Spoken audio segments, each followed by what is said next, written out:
Hi friends, இன்றைக்கி என்ன லஞ்சுன்னு பார்க்கலாமா? முள்ளங்கியும் கேரட்டு பருப்பு சேர்த்து சாம்பார் அண்ட் கோவக்காய் பொரியல். அதில் வந்து கடாயை அடுப்பில் வச்சுட்டு எண்ணெய் ஊற்றி கடுகு சீரகம் தாளித்து கருவேப்பிலை போட்டு கோவக்காய் போட்டு அதில் தேவையான அளவு மசாலா அண்ட் உப்பு சேர்த்து மூடி வச்சு வேக வச்சு காற்றே என் வாசல் வந்தாய், மெதுவாக கதவு திறந்தாய். காற்றே உன் பேரை கேட்டேன், காதல் என்ற.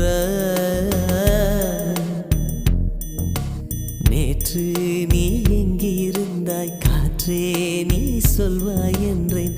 சுவாசத்தில் இருந்ததாக சொல்லி சென்ற